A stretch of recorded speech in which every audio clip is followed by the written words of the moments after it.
หมดเลยครับจ่าครับครับ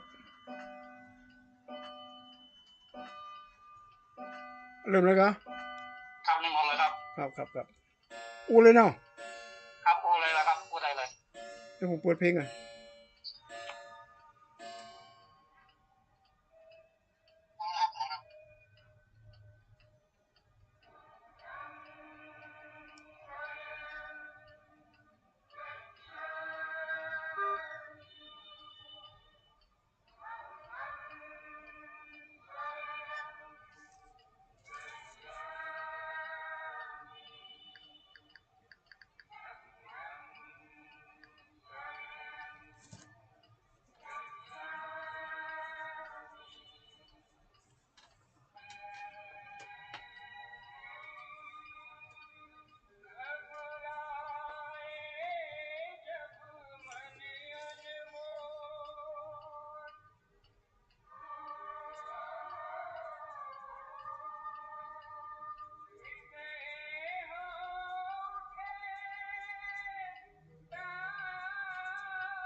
ขอ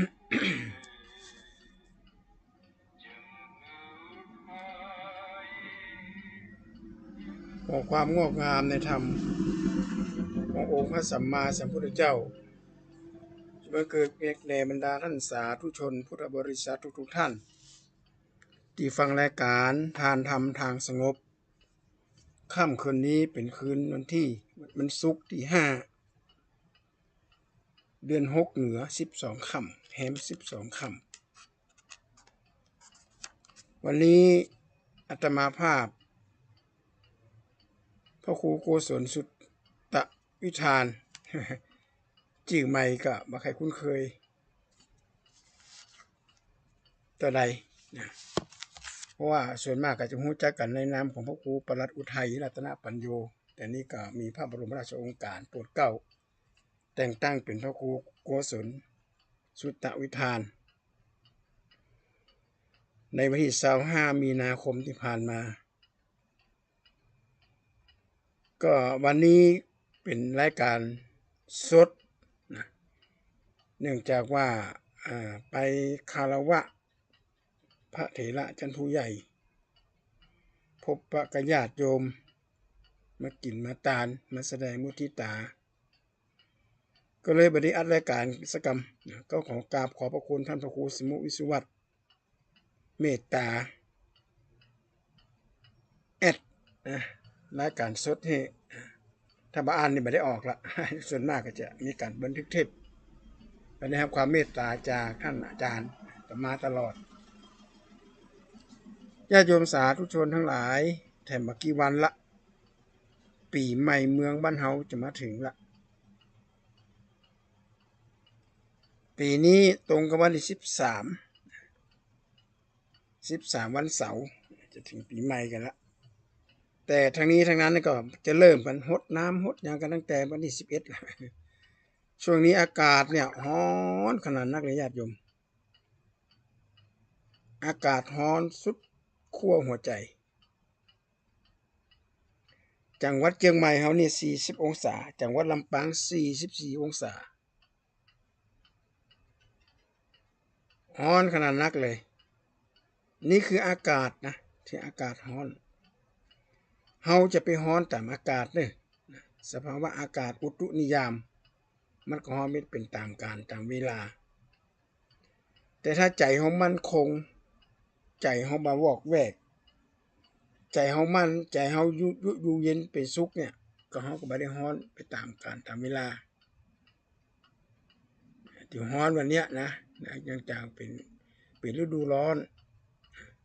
มันร้อนขนาดนักเลย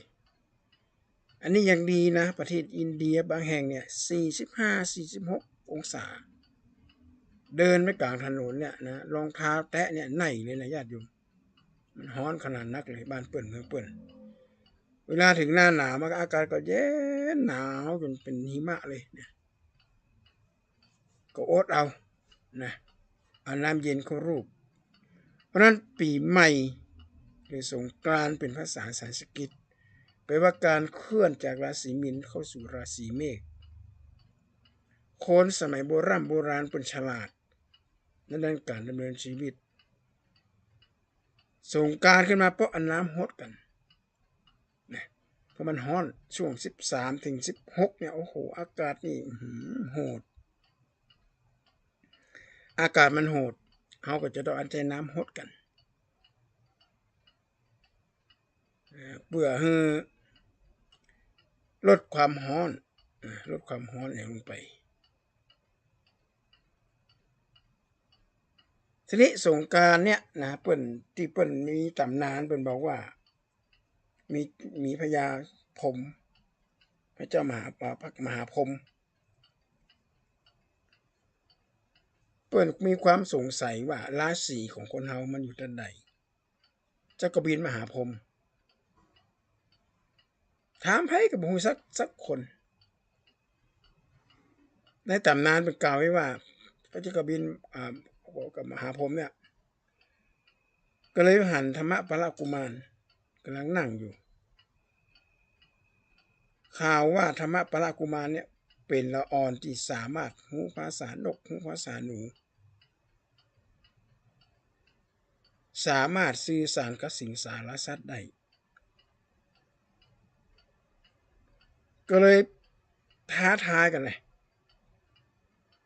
ท้าทายกันว่าถ้าสามารถตอบคำถามของข้าได้ว่าราศีอยู่ที่ไหนข้าจะตัดหัวหมอของเจ้า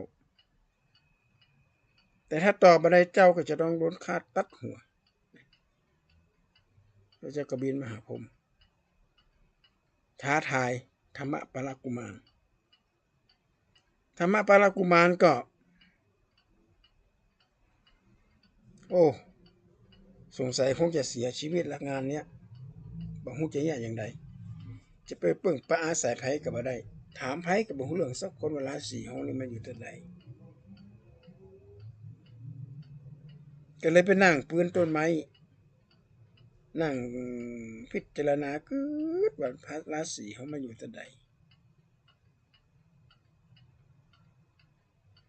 ปรากฏว่านกอินทรีเนี่ยหูข่าวว่าธรรมปาลกุมารจะถูกเจ้ากบินมาหาผมตัดหัวพอตอบคำถามมาได้กบินมาหวังจะได้กินของธรรมปาลกุมารนกอินทรีสองตัวก็อู้กันอย่ามาสิงตึงแตะเนาะหมูเหลืองหูลาวสักอย่างราศีมีที่ไหนมันไม่อยู่ที่นั้นมันน้องก็ไม่ยากอย่างตอนเจ้าราศีก็อยู่ที่หน้ากะตอนขวากับราศีอยู่หน้าอกไม่แรงเมื่อค่ำกับราศีอยู่ที่ตีนอยู่ที่เท้าธรรมปาลกุมารได้ยินจะอันกับโปรดโทดีอกดีใจล่ะก็ไปตอบคำถามเจ้ากบินมาหาผมคำถามนี้มีเฉลยอยู่แล้วเจ้ากบินมาหาผมว่าตกอกตกใจธรรมปาลกุมารหูได้อย่างไรก็หูจากสิงสารสัตว์นะสมัยโบราณนะญาติโยมสัตว์ที่มันหูภาษาคนอาตมาภาพเนี่ยเคยหันเลยสมัยก่อนนกของห้องนกนกเป็ดนกอย่างเนี้ยนกกุฏิกอีกอะเวลามันไข่ตะใดเนี่ยเปิ้นจะฮ้องว่าอย่าจางย่ำไข่จางย่ำไข่เนี่ย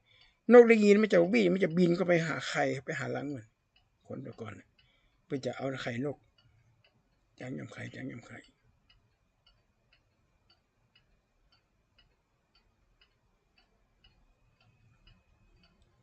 แล้วเจ้ากระบินก็ตัดหัวตัวเองออกแต่ว่า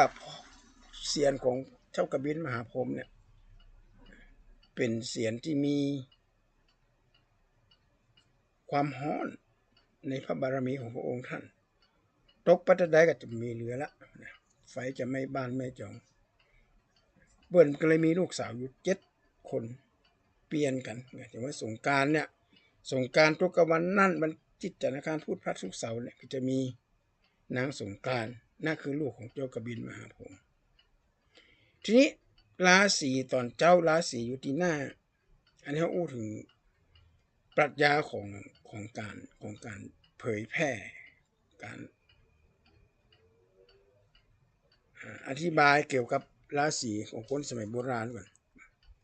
ตอนเจ้าราศีอยู่ที่หน้าเนี่ยบางคนก็ว่าตื่นเจ้าขึ้นมาก็จ้องล้างหน้าแปรงฟันปัดแป้งหวีผมมันดีๆอายให้เปิ้นคนบัดเล็บปัดแป้งหวีผมมาเกิดแต่งหน้าทาเล็บเนี่ยไปไหนก็อายให้เปิ้นบางคนประกึศจะอีกกลางวันราศีอยู่ที่หน้าอกอากาศมันร้อนก็เอาแป้งมาลูบเย็นๆนี่นะคือหายร้อนพอมาค่ำมาคืนมาก็จะขึ้นล้างก่อนนอนก็คือล้างตีนล้างเท้าอย่าขึ้นไปนอนอย่าแต่งเพราะเชื้อโรคอันนี้ถ้าอุดถึงตามแล้วก็ถูกแต่ในเมื่อเขาพิจารณาดูแล้วเนี่ยคนสมัยก่อนเปิ้นสอนทางอ้อมเปิ้นสอนคนน่ะฮึตอนเจ้าราศีอยู่ที่หน้าเนี่ยก็คือหน้าที่ที่จะต้องทำ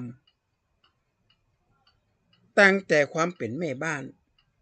ตื่นขึ้นมาก็ต้องหุงข้าวหุงอาหาร7 บ้านถูบ้านเนี่ยบ้านไหนมันจุกกระปกกะมันปกกระปกลุงลัง เหี่ยเบอร์ของนั่นอยู่คนละทิศคนละทางเสาะหากันยากอันนี้เขาเรียกว่ามีสง่าราศีละแต่ถ้าบ้านหลังใดของวางเป็นระเบียบเรียบร้อยหยิบก็ง่ายหายก็รู้ดูก็งามตานี่นะ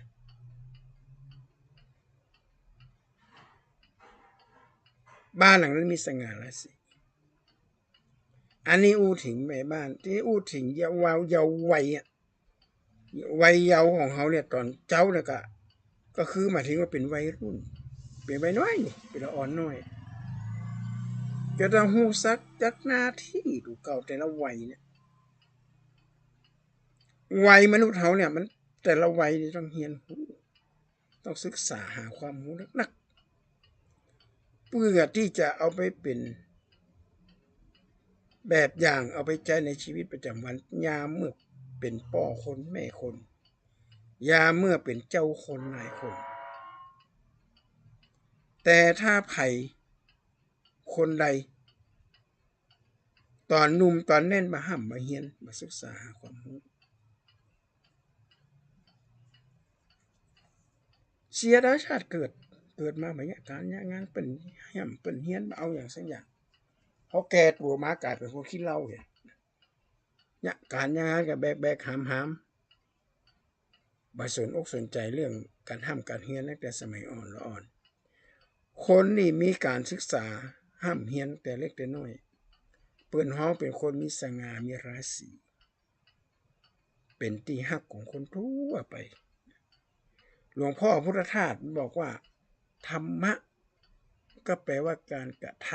ำหรือการทำงานเป็นภาษามคธคือภาษาบาลีนั่นแหละแต่ว่าเราได้นำมาใช้เป็นของสูงเอามาเป็นของสูงจะมาอู้กันเล่นๆมาได้ว่าธรรมะเป็นของสูงพระพุทธเจ้าเรานี่กราบทุกพระพุทธเจ้านี่ทุกคนมากราบพระพุทธองค์กราบมาไหว้แต่มีคนถามว่าพระพุทธเจ้าเนี่ยมีคนมากราบมาไหว้แต่พระองค์กราบไผ่พงพระพุทธเจ้าตรัสไว้ว่าเปิ้นกราบธรรมะกราบหน้าที่ของพระพุทธองค์ที่ได้รับมอบหมายจากธรรมชาติเขาเกิดมาเป็นคนเนี่ยเขาต้องทำหน้าที่สิงสาราสัตว์อยู่ในป่าในเขาในเถื่อนในถ้ำเขาก็ทำหน้าที่ของเขานะทำหน้าที่ของสิงสาราสัตว์สังเกตดูให้ดีว่าไก่ก็ดีนกหนูอย่างต่างๆแล้วนะเหล่านี้ที่อยู่ในป่าในเขาเวลาออกลูกออกเต้ามาเนี่ยก็จะดูแลลูกอย่างดีเอาชีวิตของแรกเลยนะญาติโยมนี่การทำงานละการทำหน้าที่ละเน็ดเหนื่อยขนาดไหนก็ต้องทำสิ่งสาราสัตว์หักลูกขนาดนักเลยพอหูว่าลูกเกิดออกมาปุ๊บภาระนักที่สุดก็อยู่กับแม่เพราะสัตว์มันอยู่มากกับยาแม่เป็นผู้เลี้ยงพ่อไม่ได้สนใจอะแต่สัตว์อย่างอื่นนะก็จะมีสัตว์บางชนิดที่ดูแลลูกอย่างนกกกนกกระโกงอย่างนกกกลูกแก่งอย่างเนี้ยนะนกกกนกปากใหญ่ๆเนี่ยจะดูแลลูกเวลาฟักไข่เนี่ยนะจะแม่นกเนี่ยโอบกอดลูกอยู่ในโขนแล้วป้อนกก็จะต้องบินไปเสาะหาผลไม้กาบมือแม่นกติดกกลูกอยู่ฟักไข่แม้กระทั่งน้ำก็ดูดมาแล้วก็มาปอขึ้นมามีนกผู้เมียกิน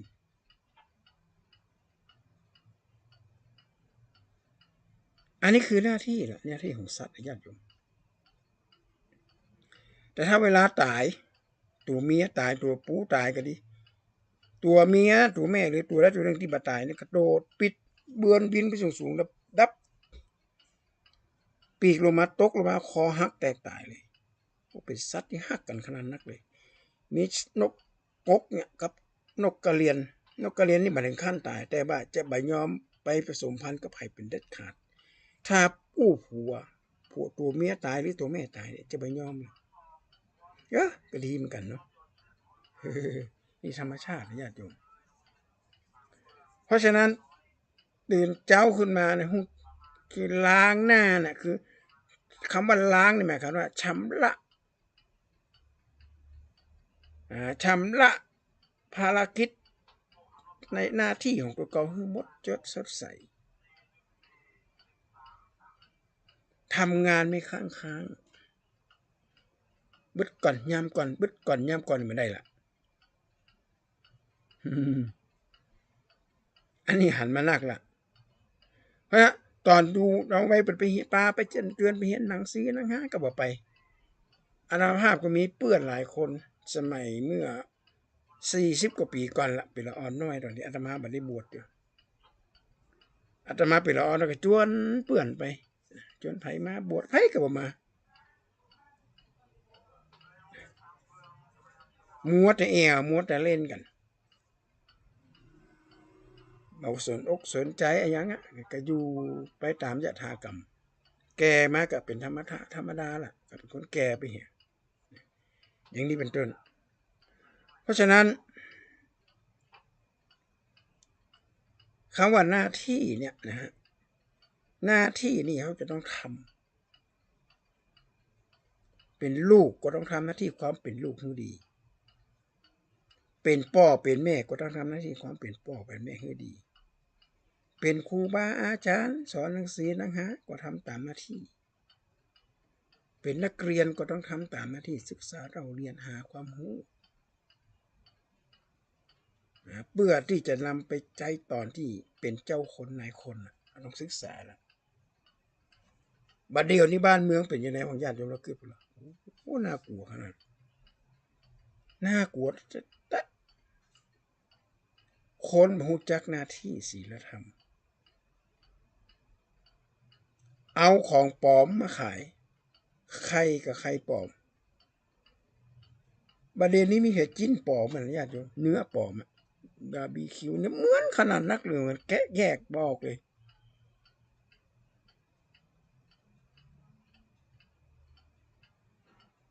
บอกว่าอย่างแท้อย่างปลอมเนี่ยทะลักเข้ามาบ้านเฮาละแม้กระทั่งน้ำอย่างน้ำซุปซาบูที่ลงในเฟซญาติโยมเอาสารอย่างกระมุนะสีแดงๆหน้าฮักเอามาผสมเป็นน้ำซุปข้นละอ่อนหั่นความสวยงดงามป้ากันไปกินสารชนิดนี้เป็นบอกว่าสารที่ต้องห้ามอันนี้ตามไลน์ตามเฟซตามข่าวเป็นลงนะข่าวในหน้าหนังสือพิมพ์ข่าวในทีวีเป็นบอกเป็นสารต้องห้ามแต่คนก็เอามากินกันบอกรู้จักหน้าที่ที่ตัวเองได้รับมอบหมายมาเป็นพ่อค้าก็ต้องขายแบบผู้รู้ผู้ตื่นผู้เบิกบานผู้รู้มาคือว่าสินค้าเนี่ยมาอันตรายต่อผู้บริโภคก่อนไม่ให้สนใจละสนใจแต่เงินอย่างเดียวสนใจแต่รายได้อย่างเดียวและเกิดอย่างขึ้นกับเล็กและอ่อนเยาวชนมีพ่อค้ารายหนึ่งเป็นเจ้าของธุรกิจทางด้านผลิตเรื่องเกี่ยวกับอาหารสารจะกลัวสารอย่างก็ใส่เข้าไปสารใส่เข้าไปทุกอย่างคนสุดท้ายลูกบ่าวเป็นได้เป็นมะเร็งญาติโยมลูกชายหัวแก้วหัวแหวนเป็นมะเร็งตายถึงตอนนั้นยังมาตายเนี่ยลูกถามมันลูกไปกินอะไรอย่างมาลูกก็เล่าให้ฟังว่าอาหารที่พ่อเขาจะเอาไปขายให้กับลูกเอเย่นต่างๆเนี่ยลูกก็แบ่งมากินกินต่อกันกินเยอะๆพ่อนี่เสียใจมากเลยโอ้มันน่าเลยเขาใส่สารกันบูดเขาใส่สารบอแลกเขาใส่สารใส่สีใส่อย่างต่างๆกันนะเอาไปขายเพื่อหวังได้เงินได้ทองแต่บัดนึกเลยว่าลูกจะมาบริโภคลูกก็บอกว่าเอาก็พ่อไปขายไปกินอยก็รับรองอยู่แล้วเนี่ยลูกจะไปรู้ได้ยังไงว่ามันมีสารพิษอยู่ข้างในพ่อนี่เสียใจขนาดนั้นเลยตรงกับสุภาษิตว่าให้ทุกข์กับท่านทุกนั้นจะถึงตัวนะอันนี้บอกคุณญาติโยมนะระมัดระวังกันให้ดีๆคนบ่กินพักกินไม้บ่มีอย่างจะห้องท้องคนบ่เอาปีเอาน้องเปื้อนบ้านจะดูแขวนนะเขาต้องกินพักกินผลไม้หน้าเนี้ยนะผลไม้จะออกหนักผ ลหมากรากไม้ออกมานะเขาก็ต้องเลือกกินคนบ่ค่อยกินผักกินไม้บ่ค่อยกินอย่างนั้นแบบนี้ก็กินอาหารฟาสต์ฟู้ดอาหารแปรรูปเนี่ยตัวเนี้ยนะญาติโยมถ้าศพมาตั้งอายุ20-30นี่สันนิษฐานไว้2อย่าง1อุบัติเหตุ2มะเร็ง2อย่างที่ญาติโยม90%เลยโอ้น่ากลัวมากบ่ฮู้จะช่วยเหลือยังไงบางคนนี่ลูกกำลังตัวน้อยๆอยู่เป็นวัยที่น่าฮักพ่อมาเป็นโรคตับตายโรคปอดโรคตับสมัยโบราณนี่คนต้องดื่มเหล้าเป็นห้องว่าโรคตับแข็งนะตับแข็งตายแต่มาเดี๋ยวนี้บ่ได้กินเหล้าเลยญาติโยมเหล้าบ่ได้กินบุหรี่ก็บ่สูบเป็นโรคปอดเป็นโรคตับไม่เห็นก็เพราะเขาไปกินอาหารของปิ้งของย่างของทอดของมันคนแตะกอนเปิ้นกินไปยังบ่เป็นหยังเพราะบ่ได้ใส่สารเพิ่มความอร่อยเนี่ยเราต้องว่าเพิ่มความอร่อยลงไปกันติดรสชาติของอาหารผักก็จะต้องมีความสดใสไม่เอี่ยมความงดงามเหล่านี้เป็นมหันตภัยรีดร้อยแล้วทางปรัชญาก็เลยสุนทรียศาสตร์ปรัชญาแบ่งออกเป็น3อย่าง1ญาณวิทยาศึกษาเรื่องความรู้2ตรรกวิทยาศึกษาเกี่ยวกับการวิเคราะห์แล้วก็3สุนทรียศาสตร์ศึกษาถึงความงดงามฉะนั้นความงดงามเนี่ยนะเลยกลายเป็นแฟชั่นไปละเดี๋ยวนี้จริงๆแล้วความงดงามธรรมชาติเนี่ยเป็นเอาไว้ล่อเนาะดอกไม้มันส่งกลิ่นหอมก็ล่อให้แมลงมาไต่มาตอมแล้วก็เอาเนี่ยเอาไอ้ว่าเกสรไปผสมกันเป็นดอกสีนั่นสีนี่กินนั่นกินนี่กินส่งกลิ่นหอมก็เลยกลายเป็นแฟชั่นไปเป็นกำอู้ของคนบางคนบอกว่าโอกาสเนี่ยพักไปสดพักมางามนี่ไปเอากาดไปดีกว่าเถอะพักเป็นงามใสกินมันก็แดงบึ้งลึงไอ้เนี่ยความงามเหล่านี้เขาจะบอกว่างามโดยธรรมชาติกว่ามันสดโดยธรรมชาติกว่าเราเนี้ยเราคงจะหน้าที่นะญาติโยมหน้าที่ของพ่อค้าอย่าหวังแต่ผลกำไรนะแต่ต้องหวังความปลอดภัยของผู้บริโภคถึงจะมีอย.มารับรองคุณภาพของเครื่องใจแม่สอดของการกินกันอยู่เนี่ยเขาปล่อยปะละเลยตามอำเภอใจตามความอยากเนี่ยเอาแล้วเนี่ยบ้านเฮาเมืองเฮานี่เกิดขึ้นถึงมื้อถึงวัน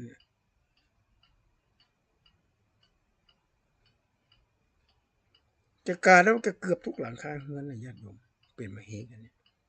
โอ้โหสถิติที่สูงที่น่ากลัวมากและหน้าที่นะตื่นเช้าขึ้นมาก็รักษาหน้าที่วัยรุ่นวัยหนุ่มวัยสาวก็ต้องรู้ได้จากหน้าที่ของตัวเองว่าได้รับมอบหมายจากธรรมชาติจากธรรมชาติธรรมชาติในความเป็นหนุ่มเป็นสาวความเป็นธรรมชาติในความเป็นเด็กเป็นธรรมชาติในเป็นหนุ่มเป็นสาวธรรมชาติในความเป็นพ่อคนแม่คนเป็นผู้นำต้องรักษาสิ่งเหล่านี้เอาไว้สางสะอาดสะอ้านสางหน้าที่คนไม่รู้จักหน้าที่ก็เหมือนคนตาทั้งเป็นเนี่ยปัญหาปัจจุบันเนี่ยนะเขาหันมาหนักนะคนรู้จักหน้าที่ของเก่าธรรมชาติไปยังรู้จักธรรมชาติรู้จักหน้าที่ของธรรมชาติเราลองไปดูไอ้สิงสารสัตว์เหมือนกันอาหารบางชนิดถ้าจ่าฝูงมากินเนี่ยลูกน้องจะนั่งพอมาได้มากล้ากินนะถ้าวิเคราะห์ดูตามลักแต่เนี่ยก็คือว่าจ่าฝูงเนี่ยบาดเจ็บมากๆในด้านการกินนะ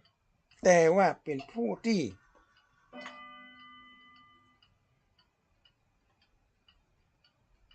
ตายแต่ลูกน้องได้ ถ้าอาหารชนิดนั้นเป็นพิษหรือมีกับดัก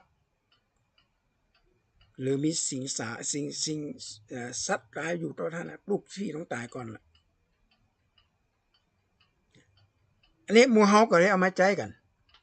กินข้าวเป็นผู้รักผู้ใหญ่เป็นกินก่อนให้พ่อให้แม่จิ้มก่อนจำก่อนถ้าพ่อแม่ไม่ได้กินจะไปกินเด้อ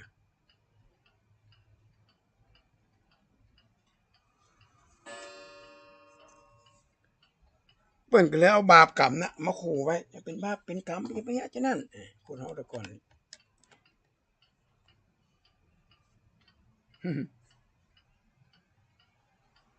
ว่าเป็นบาปเป็นกรรมละ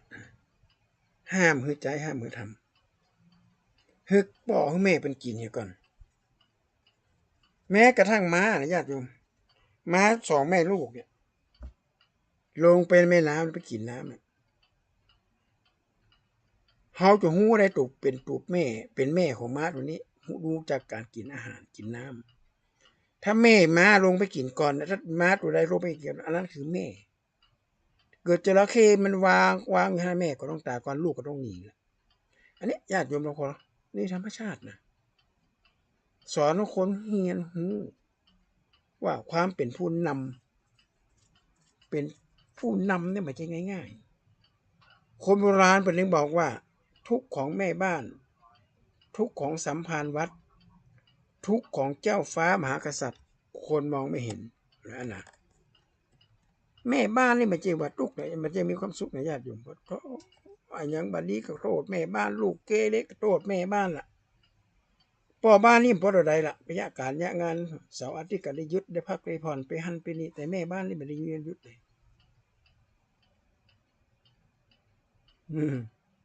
บึดไปหันบึดไปนี่ซีเข้าซีของแบบปอกาเขาวิดแรงแกงวิดตอนอย่างเงี้ยก็ต้องเสาะหามาละอันนี้ความตุกเมื่อขึ้นถึงนางพระนางมาสีคันรุ่งแจ้งแสงสุรีนางออกจากกุฏิเข้าสู่ไพวันเพื่อจะเสาะหาพลาผลในกำมลนางยึดมั่นพระองค์สามีและ2กุมารครั้นยำสายันก็กลับกุฏิเป็นนิจนิรันดร์ทุกวันมายากที่จะหาอย่างมาราศีเอากายเป็นข้าเอาบาเป็นพรีจงรักภักดีต่อพระพัสดายามสุขสมบูรณ์พระคุณเจ้าโอ๋ยได้ชื่นได้เชยร่วมเรียงเคียงหน้ายามอาภัพวาสนาร่วมชะตาร่วมเป็นร่วมตายไม่ขอเรื่องดีปลีกตัวนี้จะชั่วจะดีสูงต่ำชะไหนจะขอเคียงคู่กับพระพัวในไปจนกว่าจะสิ้นลมหายใจอันนี้คือหน้าที่ของความเป็นแม่เอาชีวิตคนแรกแล้วคนมาให้หันความสำคัญของแม่บ้านสมัยบัดเดี๋ยวนี้เริ่มมีลัทธิอย่างกับบอกว่าพ่อแม่ไม่จำเป็นต้องไปกราบไปไหว้ไม่จำเป็นต้องไปแสดงความกตัญญูจะนั่นจะอีโหอย่างจะอันบุคคลที่สำคัญมากที่สุดที่อยู่เบื้องหลังของความสำเร็จทุกสิ่งอย่างคือแม่เป็นผู้อยู่เบื้องหลังความสำเร็จอย่างสมเด็จย่าของปวงชนชาวไทยพระองค์เลี้ยงพระมหากษัตริย์ทั้ง2พระองค์รัชกาลที่8กับรัชกาลที่9รัชกาลที่8รัชกาลที่9ได้นำเอาข้อวัดปฏิบัติของแม่มาใช้หรืออย่างสมเด็จย่าให้เงินกับรัชกาลที่8รัชกาลที่9ไปเรียนหนังสือพระองค์ก็ตรัสไว้ว่าอยากได้รถมาถีบใช่ไหมถ้าอยากจะได้รถมาถีบก็เงินที่ให้ไปก็แบ่งไว้มั่งให้เหลือมั่งใส่กระปุกออมสินไว้ปิ้งเป็นเหรียญนักเขาก็เอาสตางค์เนี่ยเอาไปซื้อรถมาถีบไม่ได้ให้จนปิ้นปันขี้ปันขวดเหมือนคนสมัยบัดนี้นะโอ้คนบัดนี้พ่อแม่นี่ตัวใจลูกรถมอเตอร์ไซค์ซื้อมาก็เปิ้นกระแปลงมาจากโรงงานนั่นละแปลงมาจ้าดีเอาต่อออกเขียแล้วก็เปลี่ยนต่อใหม่เสียงมันเสียงดังสนั่นหวั่นไหว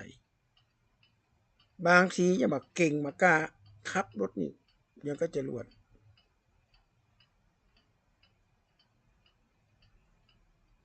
คอหักตายพ่องพิกรุงพิการพ่องเราเนี้ยญาติโยมเราก็คือดีหรอสมควรก่อน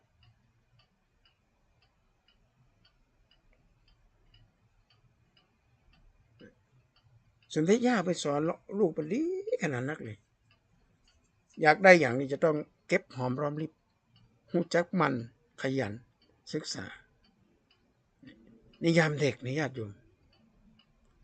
เนี่ยความเป็นแม่นี่หน้าที่ของแม่นี่ไม่ใช่น้อยๆนะ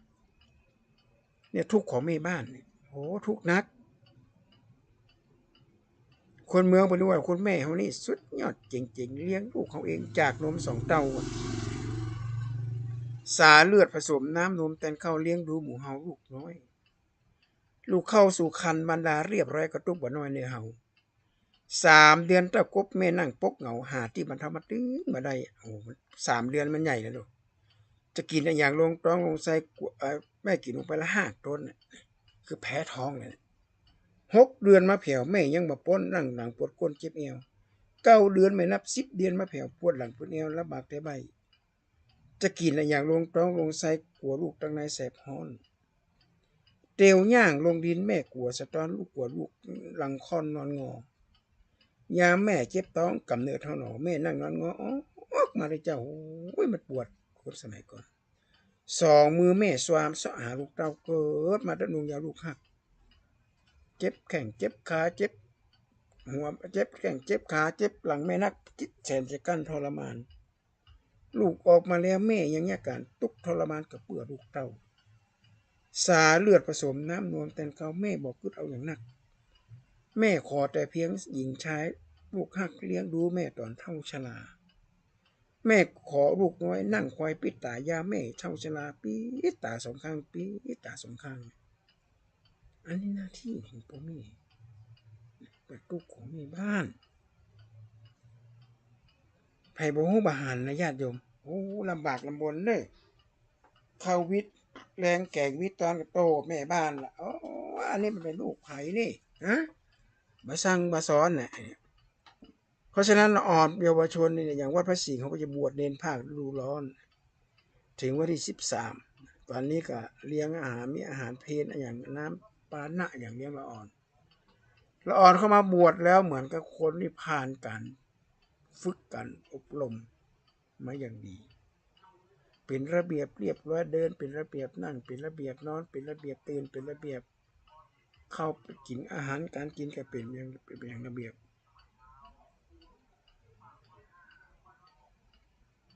มันมีความก้าวแล้วเขาต้องคัดเก่าสอนให้เราอ่อนรู้จักหน้าที่ตั้งแต่น้อยๆตั้งแต่น้อยอาตมาชอบใจละอ่อนอินเดียนี่นะละอ่อนอินเดียเนี่ยเป็นเรียนหนังสือเกิงวันนะอินเดียเนี่ยเป็นเหมือนเรียนวันค่ำคืนหุ่งบ้านเหมือนบ้านเฮาเกิงวันก็ปิกมาละมาช่วยป่อช่วยแม่ยะการยังงานกันและเปิ้นกับปึงพอใจในสถานภาพในความเป็นชั้นวรรณะของเปิ้นละอ่อนน้อยๆนี่จะต้องรู้จักหน้าที่ของลูกของหลานเนี่ยอย่างไรก็แล้วความเชื่อแบบดั้งเดิมของอินเดียมันก็ยังมีอยู่ญาติโยมแม่เจ้านี่ปลายประจายไปจะไว้ไปทั่วทิศอาทิตย์เหนือทิศใต้ทิศตะวันตกทิศตะวันออกไว้ขอบคุณพระเจ้า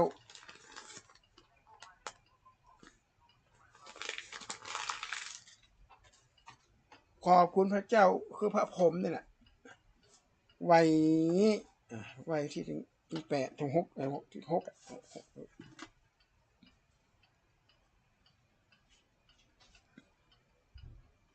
แม่บ้านก็มีหน้าที่หุงหาอาหารละอ่อนก็ช่วยพ่อช่วยแม่เปิ้นบัดนี้นะละอ่อนอินเดียนี่บ่ให้กินขนมเด้อละอ่อนบ้านเฮาบอกว่าเด็กไม่ได้กินแม่เด็กไม่ร้องไม่ได้กินขนมละอ่อนคนไหนบ่ให้บ่ได้กินขนมอินเดียให้ไปได้ไม่ได้กินแล้วขนมของคบเคี้ยวขายข้างทางนี่หาน้อยขนาด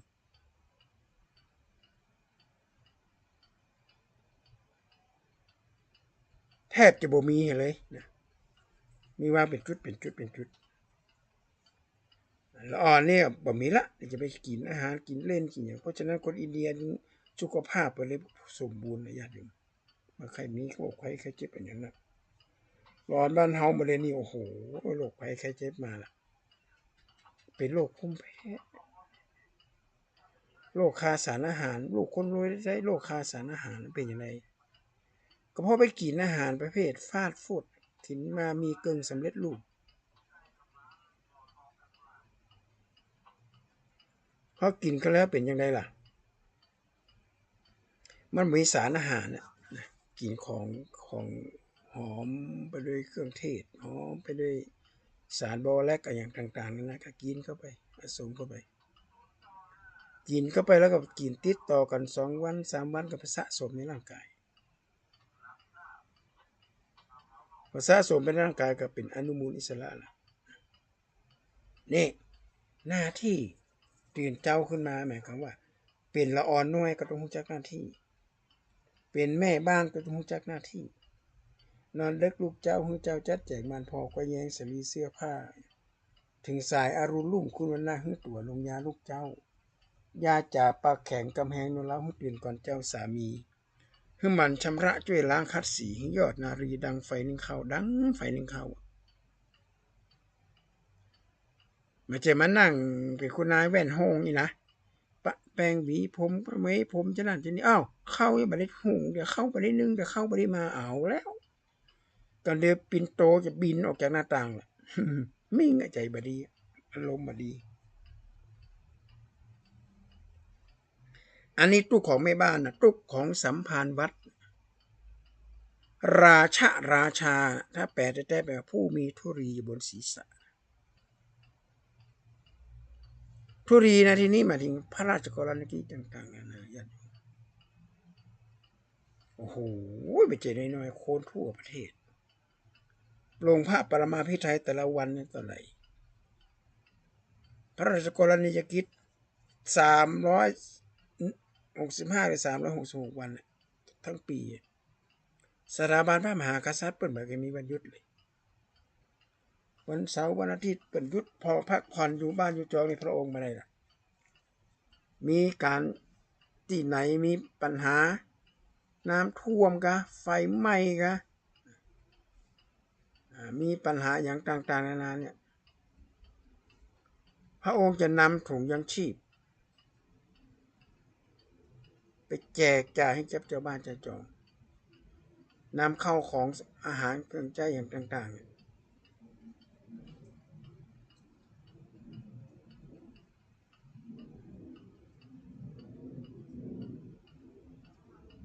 มาห้องว่าถุงยังชีพจากสำนักพระราชวัง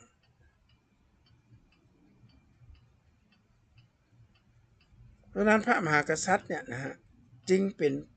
ทำงานภารกิจอันหนักมาก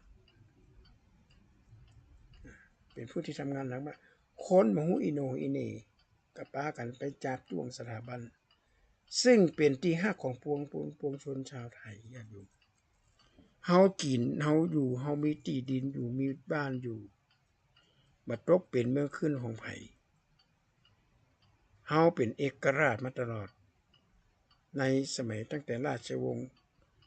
เริ่มจากราชวงศ์จักรีมาเนี่ยตั้งแต่สมัยรัชกาลที่1ตอนนั้นอาณานิคมตอนนั้นการล่าอาณานิคมของชาวยุโรปมันป่าเถื่อนมากป่าเถื่อนจนเห็นชัดๆได้เลยนะยึดบ้านยึดเมืองประเทศอินเดียเนี่ยเอาเพชรเม็ดเล็กไปเล่นเอาไปไว้ประเทศไปเนี่ยขนของไปหมดของดีๆของราคาแพงๆสามารถที่จะเรียกคืนได้ละกว่าจะกู้เอกราชมาได้แต่เมืองไทยเขาไม่ได้เป็นขี้ข้าไปเพราะเขามีพระมหากษัตริย์ทรงพระปรีชาสามารถทำให้คนไทยบาดเจ็บบาเป็นบาป่วยบาไข้บาโดนไข้ป่งโดนยิงโดนอย่างประเทศที่รู้ยากใจรวมเลยอยู่คุงยูเครนรัสเซียกันเนี่ยโอ้โหฆ่ากันตายเป็นสิ่งที่น่ากลัวมากมันน่าจะเกิดขึ้นกับสังคมชาวพุทธบ้านเฮา สังคมจะมันเกิดกับมันน่าจะเกิดขึ้นกับคนในยุคนี้นะที่เข็นฆ่ากันจะได้ต้องมาเข็นมาฆ่ากันด้วยบ่มีปากที่จะอู้กันครับบ่มีอย่างที่จะเจรจากันแล้วกันมาถึงกับปืนนี้กันตุ่มต่ำตุ่มต่ำตุ่มต่ำก็เพราะอย่างก็เพราะว่าผลประโยชน์มันนักขนาดนักเลยประเทศบางประเทศเนี่ยสินค้าออกเนี่ยเป็นอาวุธนะญาติโยมอาวุธปืนเนี่ยยิงกันตุ่มต่ำตุ่มต่ำขาย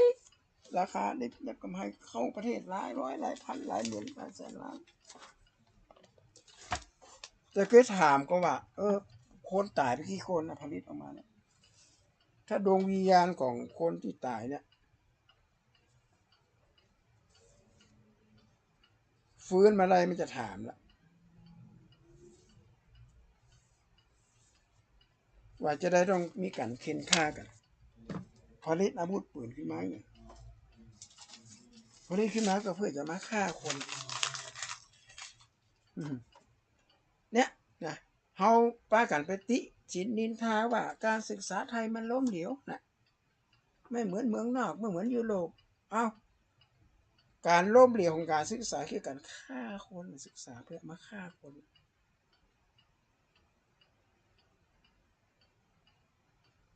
อาตมาเคยออกรายการหลายครั้งหลายหนแล้วว่าบางสิ่งบางอย่างเนี่ยเฮาไปอีกในต่างประเทศเพิ่นบ้านเปิ่นเมืองเปิ่นบ้านเปิ่นกับเมืองเปิ่นมันกับบ้านเฮามันบ่เหมือนกันเฮาจะเอาการศึกษาเฮาไปเหมือนเปิ่นมันบ่ได้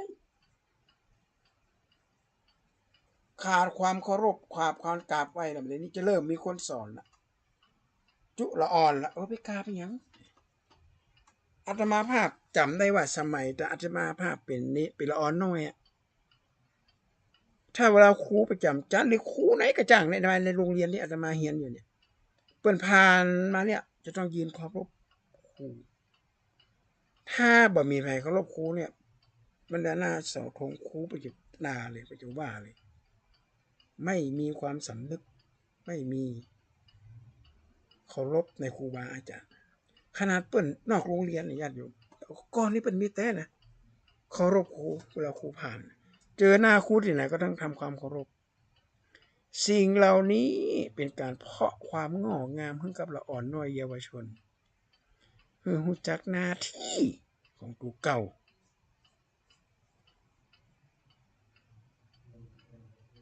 มาใจปะครูบาอาจารย์ไป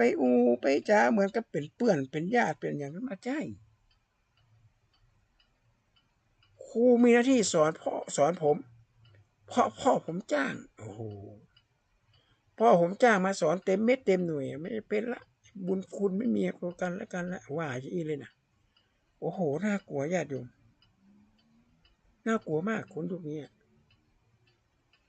คนก่อนนี่หันครูบาอาจารย์นี่โอ้โหอาตมาภาพผ่านครูผ่านหน้าบ้านเนี่ยอาตมาลงจากคันไดมาทำความเคารพครูครูถามสบายดีเลยนายอุทัยครับผมสบายดีครับหันครูจนใจสั่นเลยแต่ก่อนเนี่ยความเป็นเจ้าฟ้ามหากษัตริย์ในญาติโยมทุกของแม่บ้านทุกของมหากษัตริย์รับมันข้ามันนี่เจ้าพวกของสัมภารวัดทุกของเอาพระมหากษัตริย์ไปกันสัมภารวัดไว้ที่หลังกันเลย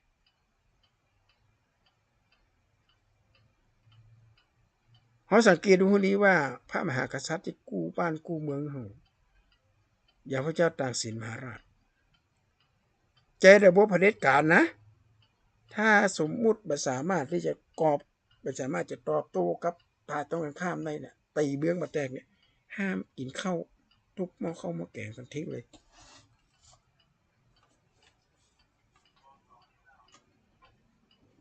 เอาแบบนี้เลยนะญาติโยม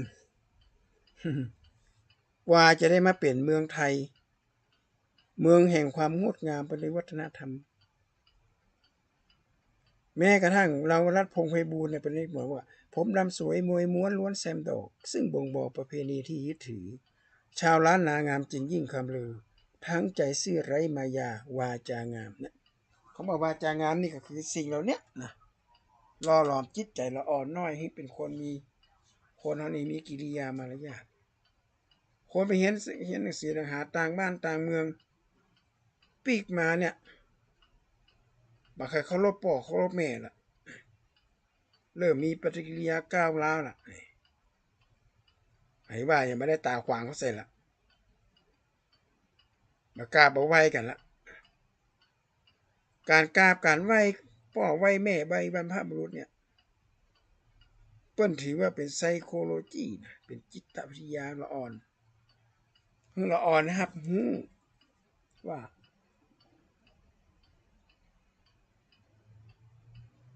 การกราบการไหว้นี่เป็นกิริยาอันนอบน้อมคารวะ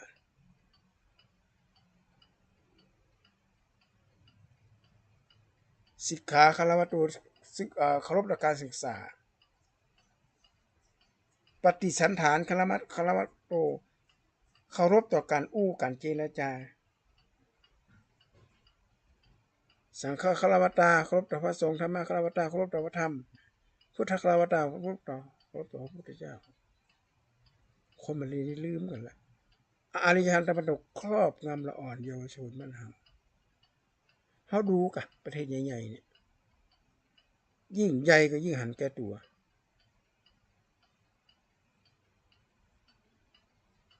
หันแก่ตัวใช้อาวุธสงครามเข็นฆ่าเจ้าบ้านเจ้าจองกันเพราะฉะนั้นเฮามีสถาบันพระมหากษัตริย์อันเป็นที่รักยิ่งของปวงชนชาวไทยเฮาจะต้องมีความเคารพนับถือเคารพนอบน้อมต่อพระองค์ท่าน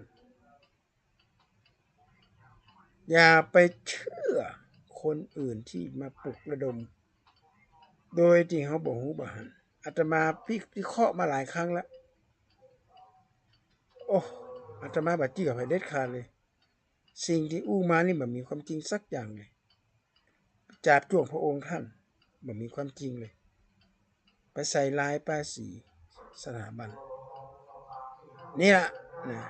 อันตรายที่จะเกิดขึ้นกับบ้านกับเมืองถ้าเฮาบ่ช่วยกันพอกันก้อยนี่ทุกของเจ้าฟ้ามหากษัตริย์ทุกของแม่บ้านทุกสัมภาระวัดสัมภาระผู้แบกของหนักเนี่ยญาติโยมโคตรกรเป็นห้องตุกหลวงนะตุกหลวงก็ห้องตุกหลวงมันตุกใหญ่ตุกหนักแปลงวิหารแต่ละหลังนี่ตุกหลวงนี่โอ้โหจะเป็นโรคเบาหวานโรคกระเพาะเครียดหนักเจ้าเอาศรัทธามาเพ่วหาว่าคำศรัทธาเจ้าบ้านเจ้าจองเปิ้นบ่ได้พักผ่อนมันเสาร์วันอาทิตย์ถ้าทุกเจ้าบ่อยากก็ว่าโอ้กินบ่ดอกบ่ได้ไม่อยากกันอย่างนั้นประเภทว่ากวดเอาล่ะหลายอย่างสัมภาระเป็นผู้แบกของหนักมากไผบ่เคยเป็นเจ้าว่าคนนั้นบ่ฮู้นะอันกล้าน้ำกล้าไฟบ่ก็กล้าบิดหันนะบิดนี่มาภาษีสังคมโอ้โหรอบด้านเลยตุหลวงได้การเป็นตุกหลวงไปเหียนะตุกนักแต่นักว่าตุกขนาดนั้นสัมภาระญาติโยมช้างปวดฉี่ชะนีออกลูกก็วิ่งไปหาสัมภาระวัดนั่นแหละ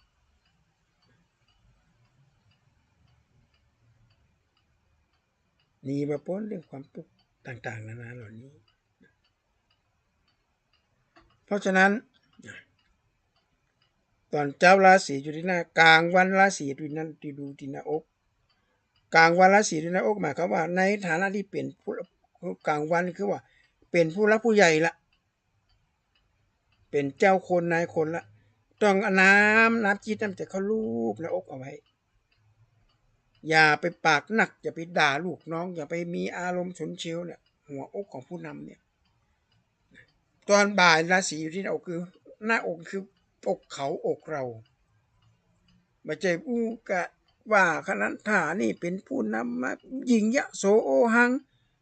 ฮักกรอนฮักลูกน้องก็ฮักบ่เท่ากันฮักคนนั้นน้อยฮักคนนี้น้อยบ่ฮักบ่เท่ากัน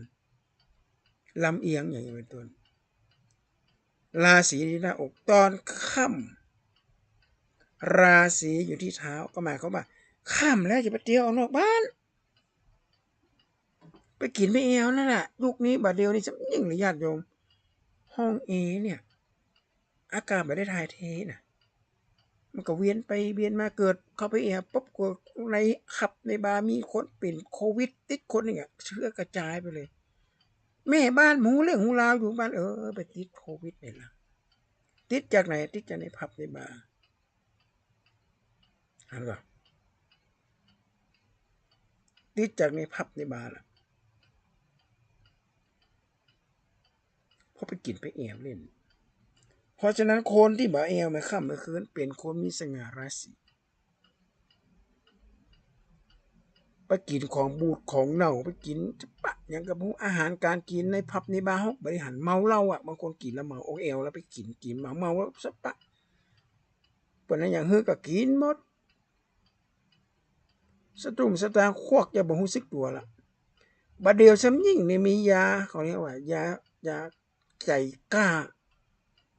ถ้าเป็นแม่หญิงกินเข้าไปแล้วจะเกิดอารมณ์ใจกล้าหน้าด้านบ่กลัวเพราะฉะนั้นพอจ่ายกินเข้าไปไม่บ่กลัวแล้วควักออกมาละเงินในกระเป๋าไม่ทันได้ควักออกมาละบางทีกับบัดเดียวซ้ำยิ่งเลยสแกนจ่ายนะโอ้สบายกับQR Codeไปสแกนจ่ายตึกโอ้ปิกมาบ้านปีนเจ้าก็มาสตางค์หายไปเป็นสลายปันล่ะหันก่อนเพราะฉะนั้นคนที่บ่เอวเมื่อค่ำเมื่อคืนน่ะเป็นคนที่มีสง่าราศีสง่าราศีมาอยู่ตอนนี้มาได้อยู่ที่อื่นอย่าไม่เข้าใจผิดว่าแม่ค่ำล้างตีนล้างอย่างเงี้ยก่อนจะเข้านอนก็บ่เป็นเนี่ยล้างได้แต่สิ่งหนึ่งล้างแล้วห้ามออกนอกบ้านห้ามเดินไปเที่ยว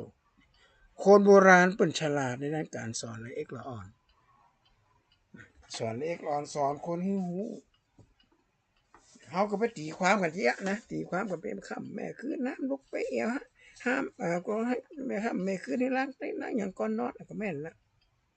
แต่ทางนี้และทางนั้นมันแม่นมันจะความจริงละวันนี้ก็มากระจัดนักแล้วเนี่ยญาติโยมนี่จำเป็นจากญาติจากโยมไปก่อนเด้อเพราะว่ารายการทานธรรมสังสงบอาตมาภาพพระครูโกศลสุตตวิธานหรือว่าพระครูปรัตน์อุทัยรัตนปัญโยที่เคยออกอากาศมาเมื่อไป10 กว่าปีละนะแล้วก็ท่านพระครูนิสุวัตเปิดกับเมตตานิสุวัตเมตตาให้มาจัดรายการช่วยกันออกอาการเผยแพร่ธรรมะด้วยความยินดีเป็นอย่างมากเลยเลยมาออกอากาศเอาธรรมะเอาอย่างมามาจาให้ญาติโยมได้ฟังกันสิ่งใดที่มันเป็นประโยชน์กันนำเอาไปใช้นำเอาไปปฏิบัติพอคนตะกอนนี่เป็นฟังเทศฟังธรรมเขาวัดเขาว่ากันเพราะว่ามันมีเสียงมือสื่อสารแต่ปัจจุบันนี้เครื่องมือสื่อสารหนักละพระเจ้าห้องกับมีการประยุกต์หลักคำสอนอย่างต่างๆนานาเนี่ยให้เยาวชนเข้าถึงหลักธรรมะอันแท้จริงเราจะไปปล่อยปะละเลยและเล็กละอ่อนก็เหมือนดินเหนียวญาติโยมเขาจะปั้นให้มันเป็นปหาโจรก็ได้จะปั้นให้มันเป็นตู้เจ้าก็ได้จะปั้นมันเป็นหยังก็ได้มันอยู่ที่พ่ออยู่ที่แม่ที่จะปั้นลูกนะเลิกเถอะไปแอวออกนอกบ้านนอกจอมีลูกมีตาก็อยู่กับครอบครัวเพราะฉะนั้นก็ขอความงอกงามในธรรมจงมีแก่สาธุชนทุกท่านขอเจริญพร